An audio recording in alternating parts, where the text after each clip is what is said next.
What should the American Society for Prevention of Cruelty to Animals say about Islam? And I got to get there. Sorry, putting the mouse in the right spot helps.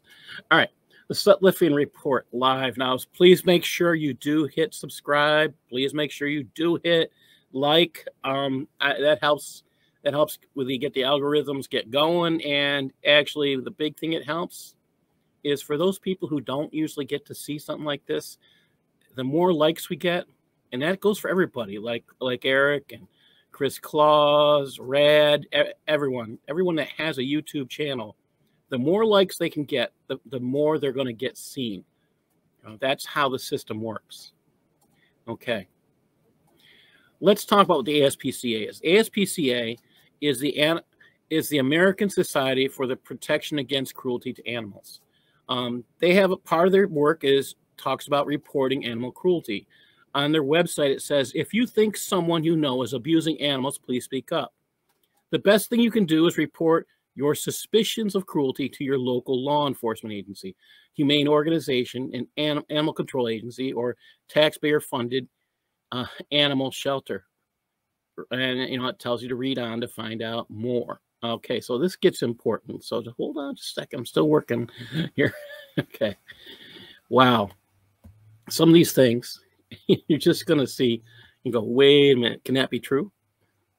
Okay. I am not into animal cruelty, but there is a horrible thing called reality. And what do Islamic scriptures say about the treatment of dogs? And as you can see, this is Saudi Arabia. Yeah. It's not too long ago, too. So let's start with Sahih Bukhari. And I'm just going to drop me out of the screen so everybody can see a little better. All right. This comes from Sahih Bukhari, 3323, or it's book 59, hadith 129. Allah's apostle ordered that the dog should be killed. Looks like that they followed through, doesn't it? Don't you think that qualifies as something the ASPCA should be concerned about? I would think so. I would think anybody reading Islamic scripture should be concerned. Let's keep going. Pardon me, I'm going to keep going back and forth between screens. This comes from Ibn Majah, the chapters on hunting. It was narrated that Ibn Umar said, the messenger of Allah commanded that dogs be killed. Again, it says it's grade Sahih. I mean, and of course, what did they do?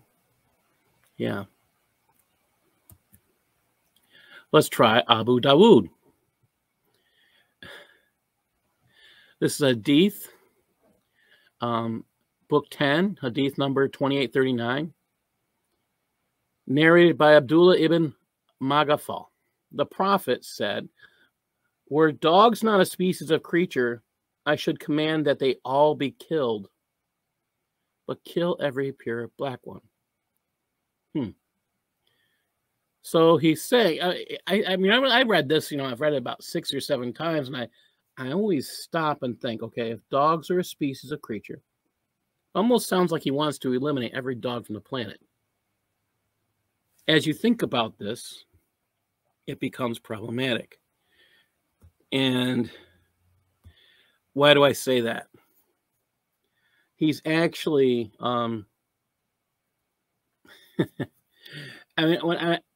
he's actually stating that Allah has created a species that he's willing to kill off. And that's one of the things that really caught me when I started looking at this. Okay, switching between screens. All right.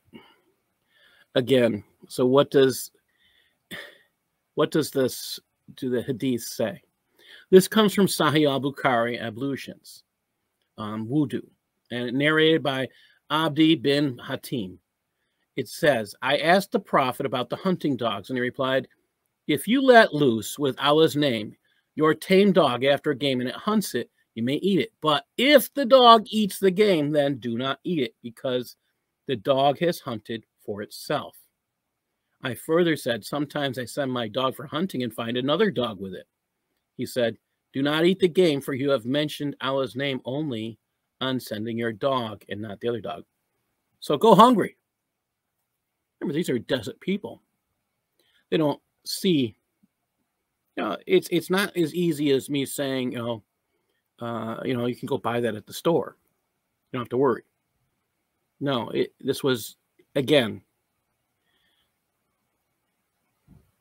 this is just bad when you think about it. All right, Sahih Muslim, book 24, hadith number 5248. Listen closely here. I am reported that one day Allah's messenger was silent with grief. Maimuni said, Allah's messenger, I find a change in your mood today. Allah's messenger said, Gabriel had promised me that he would meet me tonight, but he did not meet me. By Allah, he never broke his promises. Oh, so Gabriel breaks promises, huh? Oh, okay. Does that sound like something an angel would do? Keep thinking, people. All right, let's keep reading here. And Allah's messenger spent the day in this sad mood. Okay, he's moody.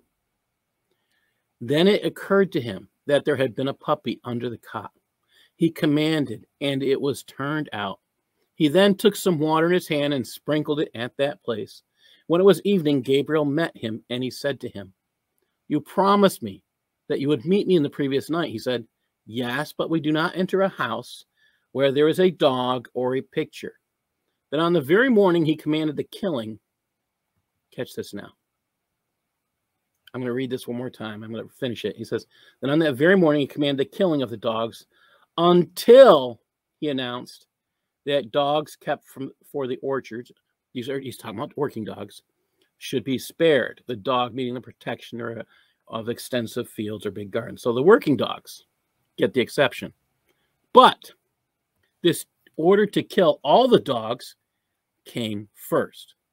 So it sounds like Sahih Muslim, from what I'm reading here, that this hadith came first, or it came second to explain why there was additions.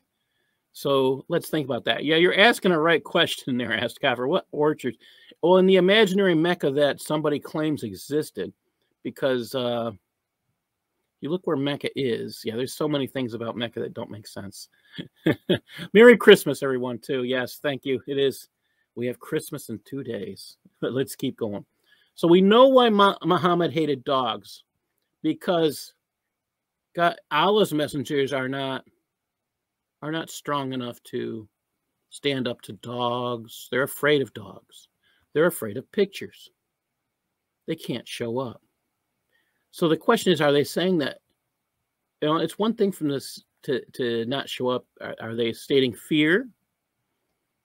You have to sit there and wonder, so what does Muhammad think? If Muhammad's a real person, what does Muhammad think? Okay, so he has to hate these things because they would keep him from hearing Allah. Okay, so what are the Islamic scholars saying? Now, this should blow your mind.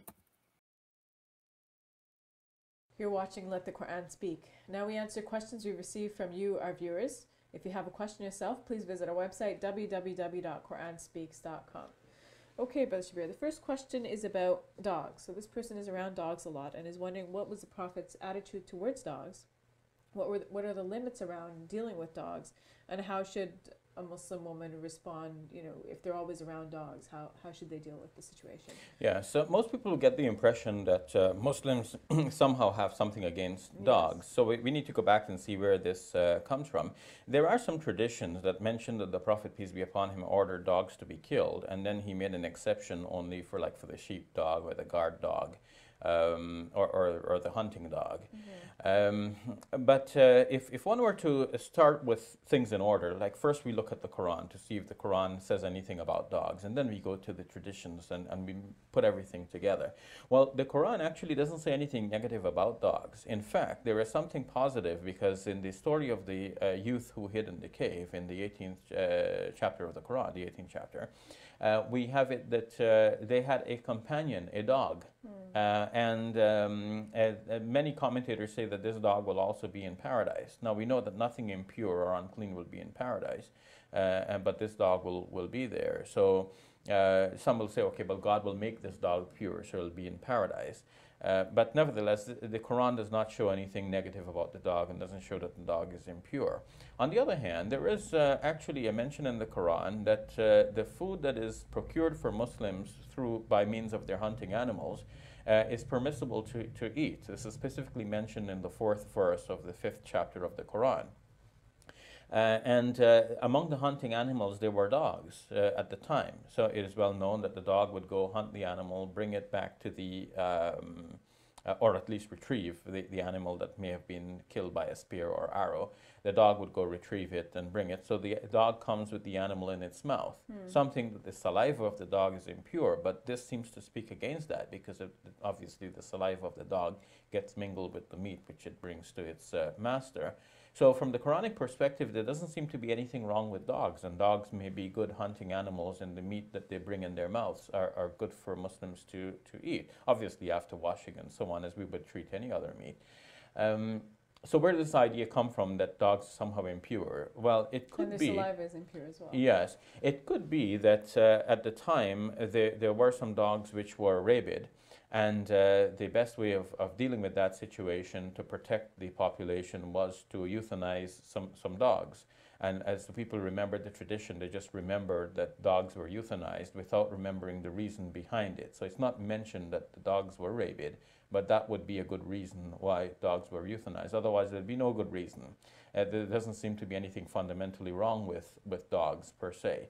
And that's why, obviously, exception was made for the hunting dog and the guard dog and so on, because they perform some useful purposes. Nowadays, we know that dogs perform many more valuable services. You could have a guide dog, for example. A person with no eyes can have the dog as his eyes.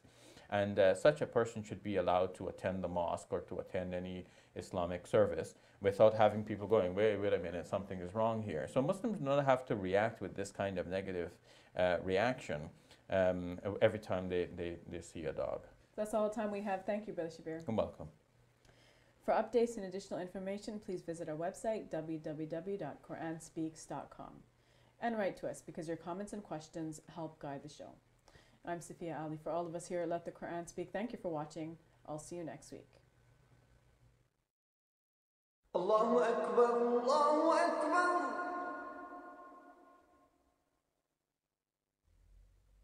Allahu Akbar, Allahu Akbar.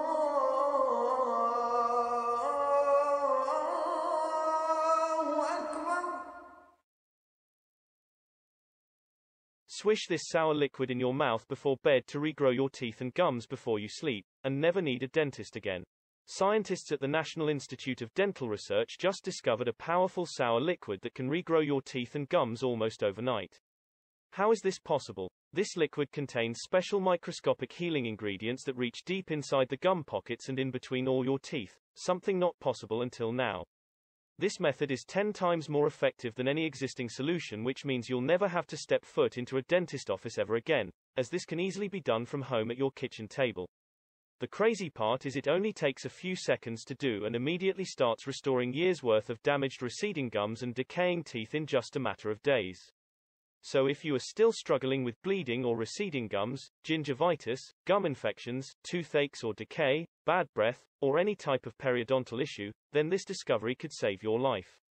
I urge you to stop everything you're doing and click the link below to watch a short, free special video that'll show you exactly how you can start using this method today. If it's already worked for more than 127,000 people, then it can surely work for you too. Even if you've been fighting decay and inflammation for 5, 10, or even 20 years. Imagine, no more awful metallic blood taste in your mouth, no more throbbing tooth pain, and best of all, never having to step foot into a dental office ever again. The billion-dollar dental industry does not want you to see this video and discover the fastest, most powerful gum and teeth rejuvenating secret on the planet. Click the link below and watch it before it's too late.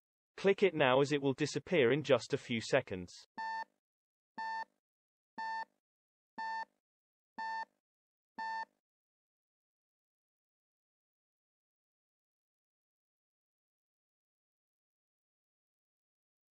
Do you suffer from dental issues such as cavities and tooth decay, bleeding gums, and bad breath?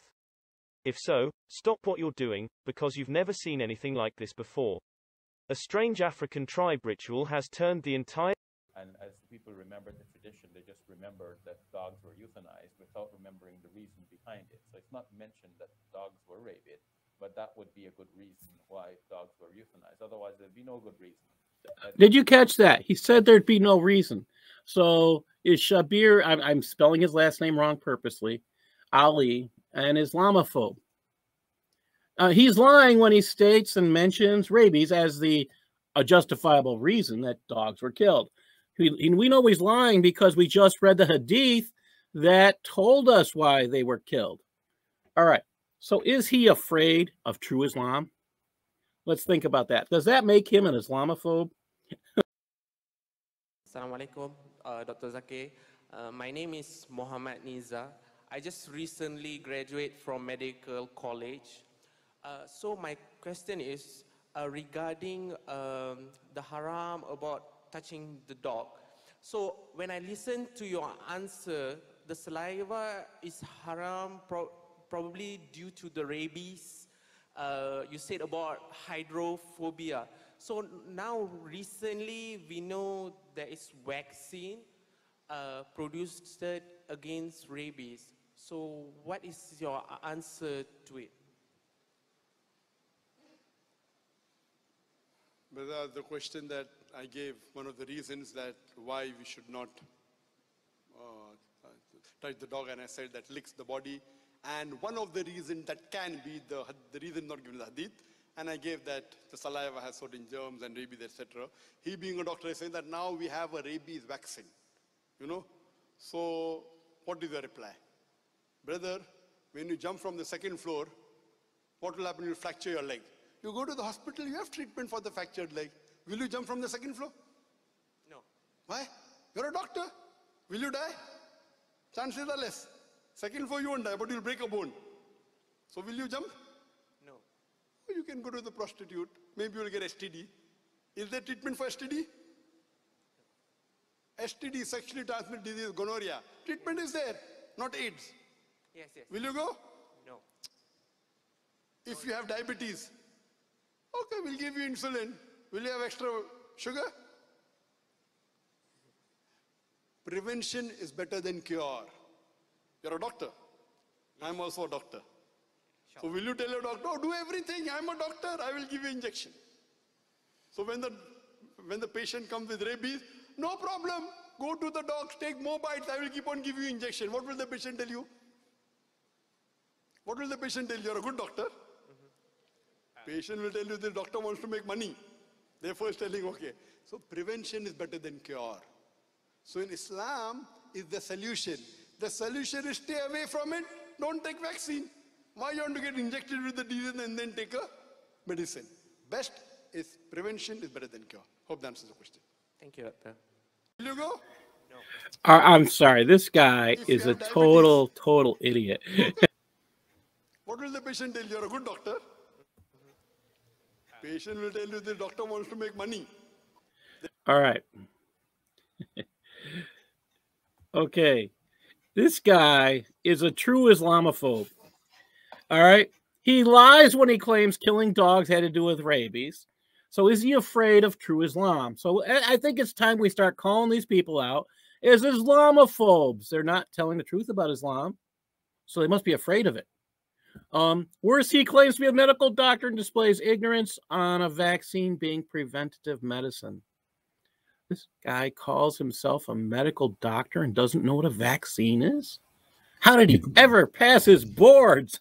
Hey, Paul, I tell you what, if you're sitting in the doctor's office and you're waiting for the doctor to come in and this guy walks in the door and says, hello, my name is Zakaranite, I'm here to run. Even if you have a broken leg, run Yes. away.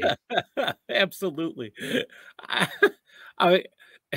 He has less knowledge of Islam than he just displayed some ignorance, or he just think he's. My question, I like what Christian Family Man said. Oh yes, let me see if I can put that up. Yeah, show it. I think I can show that.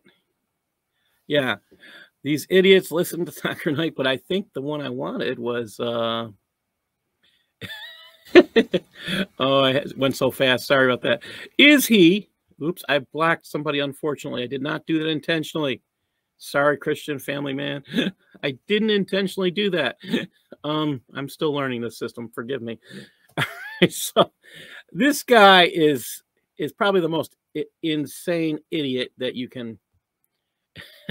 Why anybody trusts him? Now, here's the truth about him. He's been banned from several countries. Banned. I mean, most people are not banned. So that's something to think about. Let me see now. I just want to read this one. Bilal Phillips, he's in the United States. So he's in the United States and he's in Canada and he's well known. So I looked at this and it says, can we keep a dog for protection in the house? If a dog is kept as a friend or a companion, it's not allowed. So you can't have a dog as a friend. Are you catching that? You take that nice little picture down there on the bottom right with that Islamic Sharia stamp. Yeah, no. So you cannot have a pet. A dog is a pet. All right. So he says, an interesting note is Bilal Phillips is a dog who licks the hand of a Muslim would not break ablution. So wait a minute, is he contradicting Sharia? The hadith that mentions the licking of the vessel is referring to food containers, which would need to be thoroughly cleaned. But having the dog in your house means you're never going to have your prayers answered. So he's not being totally honest. See, that would mean if you went to pray at some point, you would never, ever, ever, ever have your prayers answered as long as the dog was in the house. So he's not being truthful either. Why not? And this one. और एक बात चलते चलते बता दूं, कुत्तों में अक्सर जिन्नात होते हैं और मैं एक बात उस वक्त कहते कहते भूल गया था। आका मदीना जब तशरीफ ले गए थे और मदीना का जब नाम बदला था, एक काम और भी किया था, वो कुत्ते मार मुहिम शुरू की थी। कुत्ते मार मुहिम, और फरमाया ऐसा कुत्ता चुनो। फिर कुत्ते मारे गए, फिर फरमाया अब उनमें से ऐसा चुनो जो खास आंखों वाला, नीली आंखों वाला, सब्ज आंखों वाला और काला कुत्ता हो, उसको चुनो और काले कुत्ते को मारो। अब भी मदीना में और मक्का मुकरमा में बिल्लियां मिलती हैं, कुत्ते नहीं मिलते। बाहर देहातों में तो होते हैं, शहरों में नहीं मिलते हैं। एक कुत्ते मार मुहिम शुरू कराई थी, और जो काला कुत्ता है, और खास तौर पे रिवायात में, औलिया के मुशाहिदात में, मेरे मुशाहिदात में और बारहा के तजर्बात में, ये इसका वजूद, इसके अंदर शैतानी जिन्नाती चीजें होती हैं या खुद जिन होता है। दो लफ्ज कह रहा हूं, या जिन्नाती शैतानी, इसके अंदर चीजें होती हैं या खुद जिन होता है।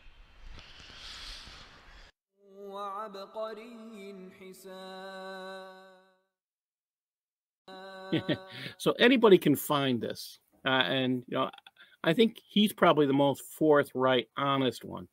So let's look at what's happening in Canada. So I caught I have several people out there I used to communicate with on LinkedIn, and the one who runs Blazing Cat for I used to interact with quite a lot. And I remembered seeing some of her work, and this came from 2012 in Canada. So this is on the Toronto police arresting a guy for walking his dog on Al-Quds Day. All right. He says, I was arrested at the rally for offending Islam by walking in a public park with my dog. Apparently, Muslims don't like dogs. I was warned by a few demonstrators not to go near them. Of course, he ignored them and reminded them, this is Canada, not Pakistan. Well, he was assaulted and he returned the favor in kind. At that point, he says, I was jumped by 4 cops, dragged off and handcuffed, and the police were angry. They said, I was insensitive and inciting a riot by walking a dog. Did he throw the first punch? Did he tell someone to punch him? Do these policemen not know what it means to incite a riot? But they're in Toronto. I mean, yeah. No charges are filed. Keep that in mind. So he left. Imagine this happening in Canada, walking a licensed dog on a leash at a park in front of the provincial legislature and being arrested. That's in Canada, people. How about in the USA? Now, this comes from my last book. It says in the USA, this would be deemed a violation of the Americans with Disabilities Act. What I'm talking about is they started, before this, I'm talking about people with blind that are blind that have sighted guide dogs. They're being denied access to any vehicle that would be like a taxi. Taxis are refusing. Here in the United States, we have a law called the ADA, Americans with Disabilities Act, and Muslim drivers, if they refuse, can have their hack licenses taken. Well, taxi drivers are getting less. There's less and less of them. So now we're talking about Uber drivers. Their Uber license isn't going to be taken. Think about that. So they can't threaten their livelihood that way. But Uber or Lyft or whatever organization can fire them. So think about that as we're going into this, okay? In the USA, I said this would have been deemed a violation of ADA. It would have been considered a violation of their civil rights. This incurs several fines, grave enough to remove drivers from working. However, the same issues are happening in the United States, and no one's talking about it. Why? What's the reason? Why are the news sources hiding the names of the religions of those who won't allow a rider with a dog in their cars? In 2007, Ubers, etc., Lyft, whatever, had so many refusals by Muslims to take their dogs in their vehicles that the Minneapolis-St. Paul airport took action. At this point, 75% of the drivers were Muslim, primarily from Somalia. Muslim cabbies were not only refusing to transport dogs, they were refusing to transport alcohol and claimed it was against their religious belief. Patrick Hogan, the spokesman for the Metropolitan Airport Commission, said, "There are times where cab after cab will refuse service, and passengers can be waiting for 20 minutes. Mr. Hogan also said that they were seeing about 77 refusals a month. This problem caused Chuck Samuelson of the American Civil Liberties Union of Minnesota to speak out on this issue. He addressed that this was an issue of people used to living under Sharia when he said, "This is a public access issue.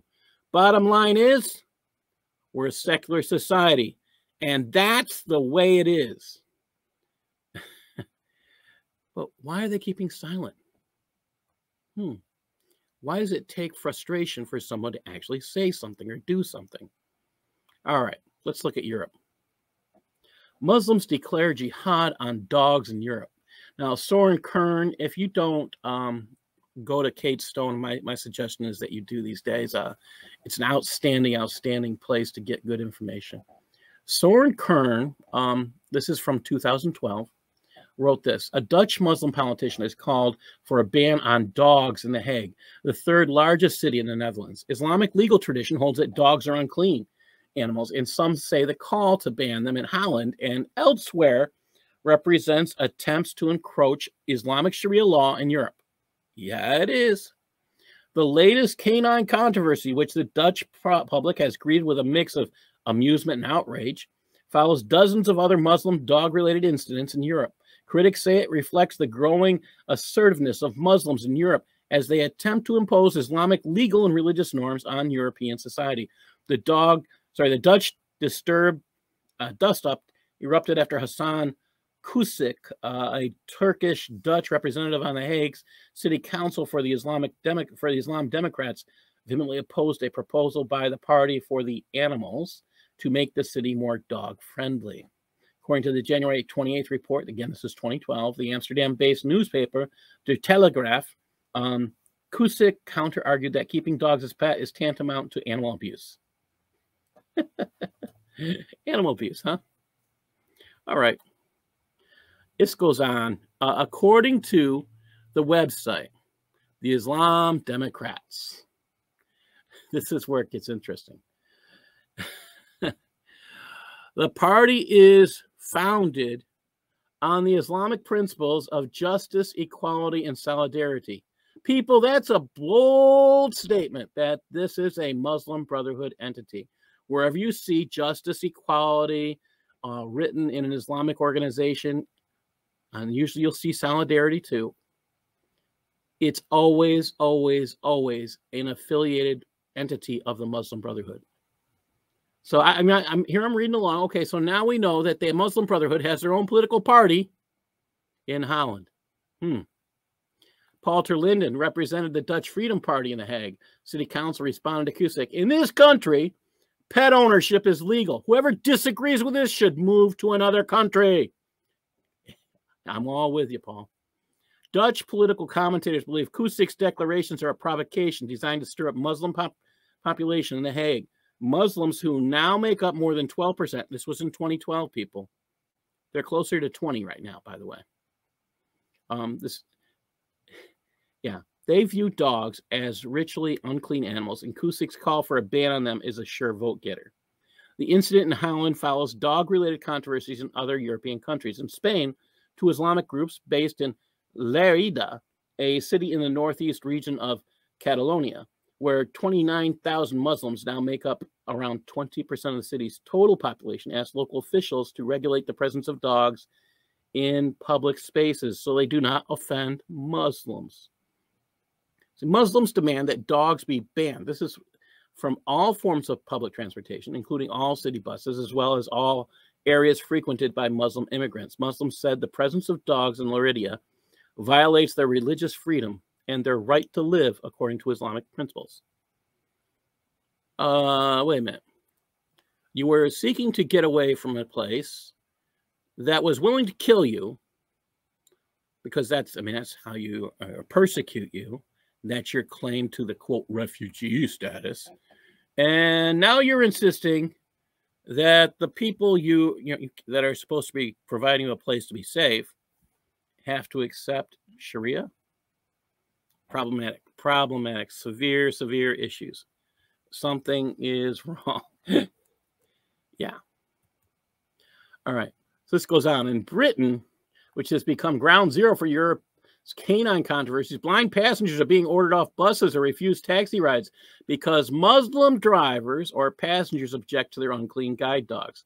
In Reading, for example, one pensioner, a cancer sufferer, was repeatedly confronted by drivers and asked to get off the bus because of guide dogs. He also faced hostility at a hospital and in a supermarket over the animal.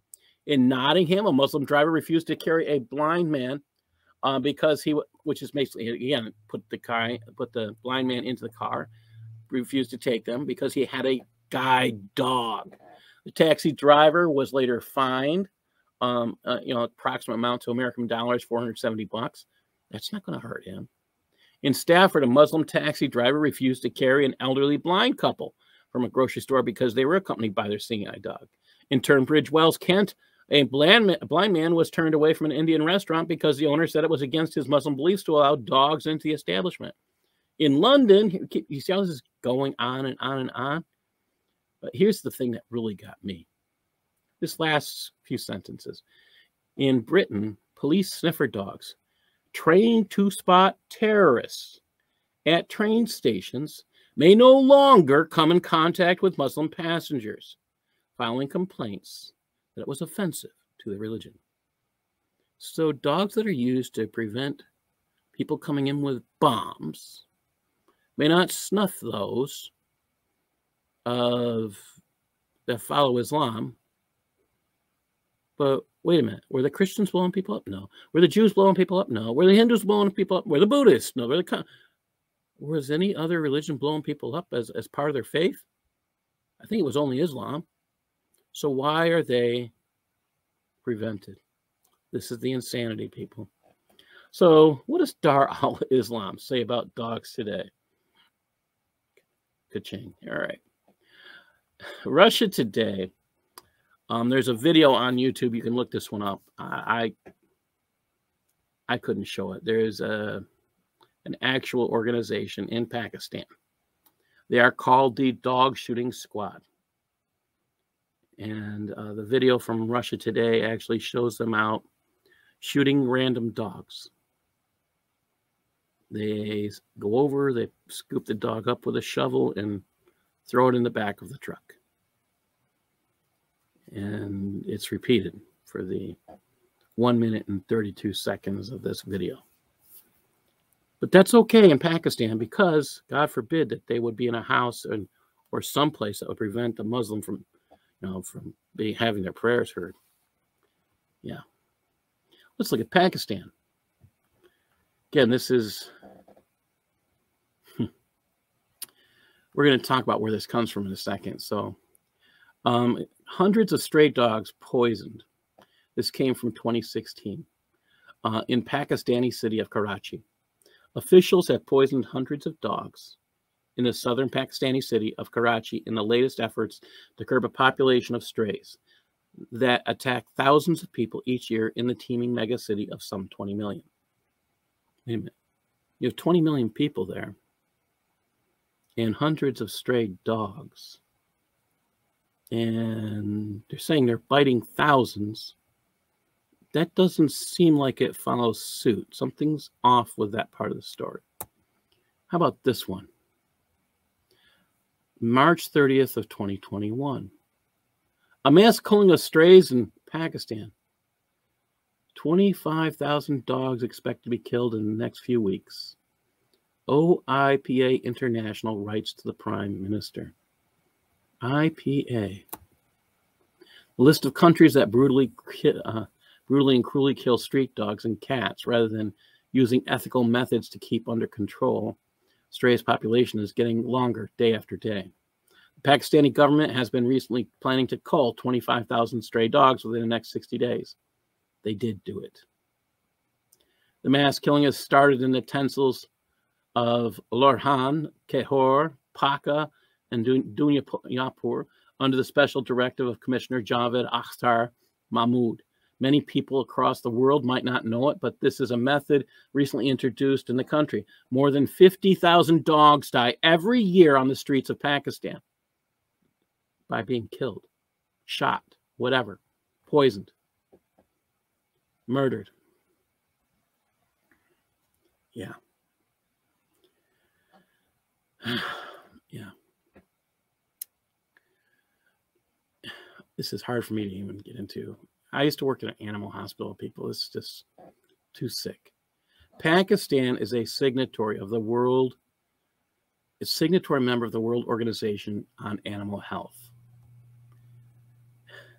They should be ensuring that 5 basic freedoms of animals. 1, freedom from hunger, thirst, and malnutrition. Freedom from fear and distress. Freedom from discomfort. Freedom from pain, injury, and disease. Freedom to express normal behavior. And you sit there and you wonder, how is that? Yeah, how are they still accepted? Because it's Islam. They have to allow it. But why? Again, Islam gets exceptions. Because you're a follower of Islam, you're allowed to do whatever, as long if it violates our social norms. I guess that's my big issue. If you're going to violate our social norms, why is that permissible? I can't get that. So why does Islam not like dogs? There it is again. All right, it's right there. Sahih Muslim, book 24, hadith number 5248.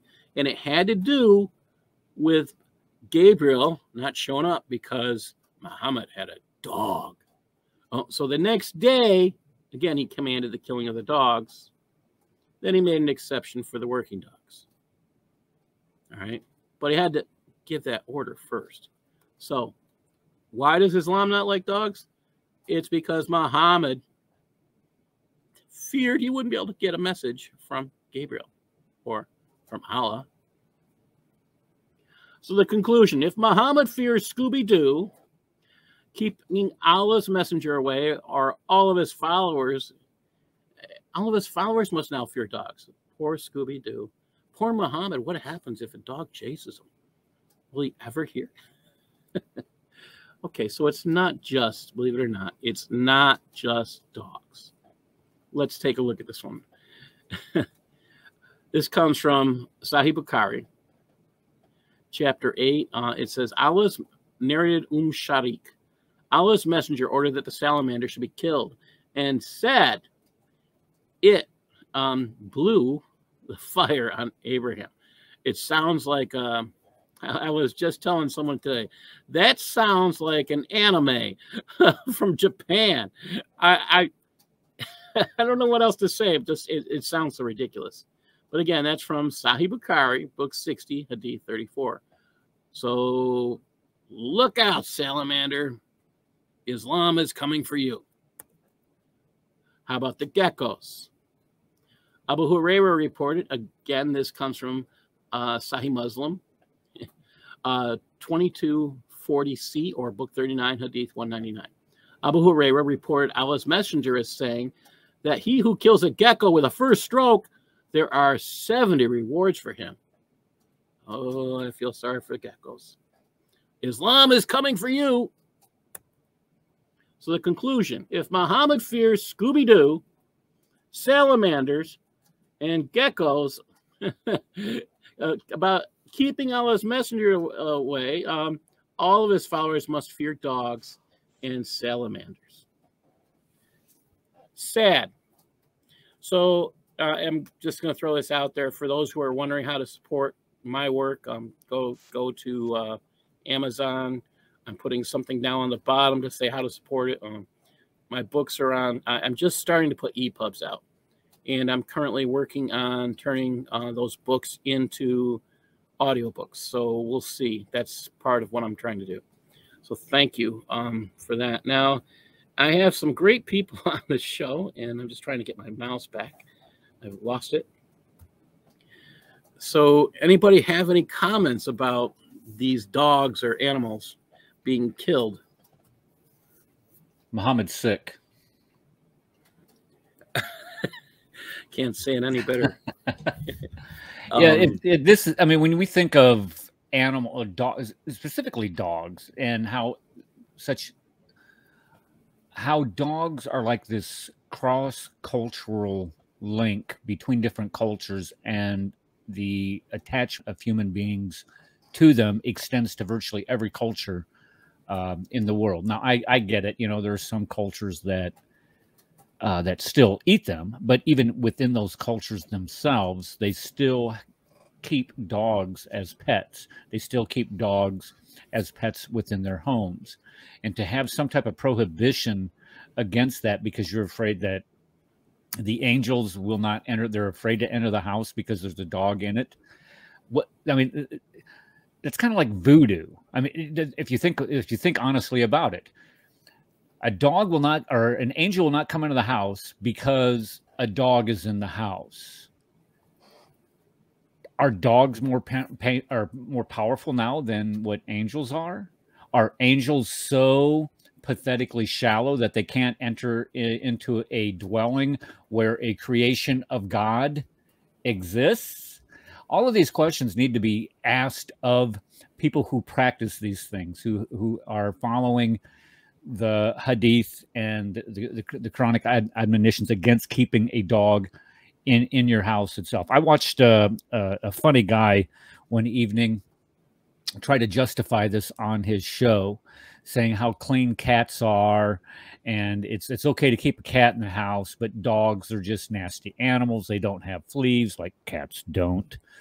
Dogs lick certain parts of their body like cats do it don't. all the time. Yes. Dogs dirty mouths like cats do. So I'm sitting there watching this imam from Houston, or this individual, try to justify this, all the while calling myself and the Rad.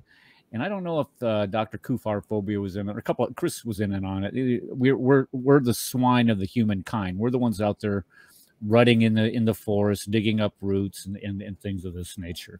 So this hatred for a creation of God is not a religious thing. It is obviously a cultural thing, or as you put it, somebody who's afraid of Scooby-Doo.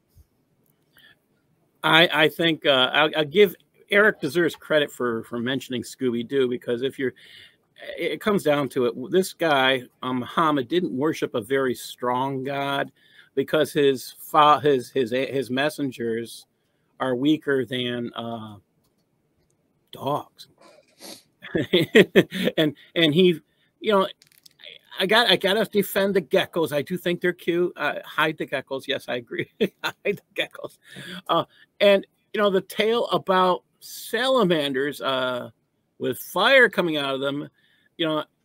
I know that we have talked a little bit about Mecca having been a polytheistic society. Well, that tale would definitely come not from Arabia. Oh no, that tale would probably come multiculturally from Asia. Yeah. Some of these things you just sit there and go, oh my gosh. So why would they do these things? I guess that's the stuff that kills me. I'm going to share my screen one more time here. I've been looking for this one. It took me a while to find it, so just a second. I found this book. I put it into our group. Now, let me see if I can find it. Here we go. And just a second. Here we go. No dogs or cats allowed. Now, this is part of a cartoon book. So this is where I think it's interesting. The price of a dog and the selling of a cat forbidden. Muslim volume 3, Hadith number 3803. And I have to move something, sorry. Abu Masud al-Ansari reported that Allah's messenger forbade the charging of price of the dog. Okay, Muslim volume 3, number 3806. Khadijah reported Allah's messenger as saying the price of a dog is evil. Okay. Abu Zubayr said, I asked Jabir about the price of a dog and a cat, and he said Allah's messenger disapproved of that. Ibn Umar reported Allah's messenger giving command for killing dogs. And then, again, if the dogs and the cats can't be sold, again, it's all on the followers of Muhammad. If you have a God that is so weak that it can't stand up to cats and dogs, I mean, it's no wonder that Muhammad didn't do any miracles. They had to make some up later. I mean, long after he died, they had to make some up and put them in hadiths because they weren't recorded in any Quran. That's for sure. Is there any miracle recorded any place in the Quran? Because I haven't seen the moon. Muhammad split the moon. Muhammad saw the moon getting split. Oh, so he Muhammad saw moon to split. Who knows? Oh no, that's all about the eclipse that he was afraid of. Yeah, that's crazy. Yeah, he was afraid of the eclipses. He was afraid of the rain. This man lived in fear. Most people don't follow men in fear. I mean, you're past a military man, Eric. Would you follow a military leader who lived in fear? No, you can smell it. You stay away from guys like that. Those guys are bullet magnets was probably the right term. You're not going to follow somebody that's going to be that's fearful of dogs, of the rain, of that'd be just silly. You do not display fear if you expect to lead. That's kind of like leadership 101 things. Yeah, that's part of again. If you think I'm lying, start reading the hadiths, people. There is a hadith about Muhammad being scared of clouds, and when he realized it's not going to rain, he's okay. There is a hadith. I mean, they're out there. They're silly. And you know what? The interesting, sad part about it is, if we accept these things as true, it paints Muhammad and his God as very, very small. There's an old Christian song about this group of people who have a small God. They can put them in a box and they can take them out and put them back again. I sit there and I laugh when I think about this God that they call Allah as being, how can it be that they would call this thing big enough to oh my gosh, it's such a small God. I don't understand how anybody can conceive of this, but That's what I don't get is the hatred for black dogs. That's something that I simply don't understand. Did you discuss? I know you discussed the hatred for dogs, but yeah. I were you mentioned the specific black about dog. You did, Yeah, okay. yeah. It again. It makes no sense. And all I can think of is Muhammad hated black people. He hated anything black. He had a negative take on it. So I don't know. I mean, he called black people. The word he used for black people was slave. That's the Arabic word he uses, is slave.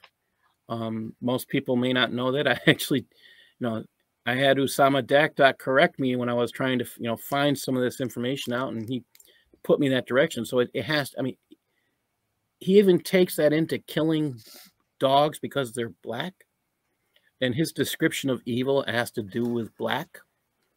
I mean, yeah. Well, By the way, this is what a shallow thinker sounds like 1,400 years later. well, it's how shallow it is because we happen to know that black labs are some of the most intelligent dogs that exist today. I'm picking on black labs, black German shepherds. I have seen some incredible things that some of them have done. I showed you this picture when we were talking the other day. I was going to ask you to show it. This is a picture of, let me get it up here, of a black lab that I had. She died on my birthday. Oh, man. I know. Anyway, she was the sweetest dog that you could ever want, the most obedient dog that you could ever want, the most protective dog that you could ever want, the most loving dog that you could ever want. And she was as black as the day is long, as far as when you talk about how a dog, the coloration of it was. And to think that there was an ounce of evil or anything wrong with that dog, it's just stupid. And when I say stupid, I mean that with the not with the D on the end, with the T on it. Stupid. It is dumb. And this is what you would get from somebody that lives out in the middle of the desert, has no contact with anyone. And this is what people like that would say. And people are like, oh, well, we got to believe it. And then they're going to kill, black dogs for the rest of their lives. They'll be afraid of black dogs for the rest of their lives. It's just dumb. Well, the whole black thing goes back to Islam says that Satan is black. Yeah, because there's a hadith that says if you want to know what Satan looks like, he points to the black guy. And I think also there's a hadith where it says when Allah rubbed his hand between the shoulders of Adam, on one side there's the descendants that are going to go to heaven and they're whites, and then on the other shoulder you get the blacks and they're going to hell. So I think he's an incredible racist, and that's the only thing I can say about that. I mean, I'm going to tell you what I got from Usama Dakdak. This is in my my last book. It says, let's look at Arabic language. And I'm deferring to my colleague, Usama Dakdak, who has a ministry to Muslims and hosts a weekly show. And he's actually doing a lot more than that. So Usama Dakdak's knowledge of Arabic is extensive. He was born in Egypt and raised with Arabic as his native tongue. Usama states there are two words for black in Arabic. Aswad means the color black, and abd, which means slave. Now, we don't have Isa here or anyone else that reads Arabic, but I'd be interested. Isa was in the chat. I think I saw him. I thought I saw him. If he was, yeah. I'd love to know that if we could pull up that Arabic and if he could tell if it says abd, because that would be quite telling if all of his references to all the references to the black dog are referring to it as a slave dog. And there may be some connection there. But again, this man was such a racist. It's definitely there. I'll cover it another day. But it's definitely, yeah, we're talking about the mindset of someone in a desert.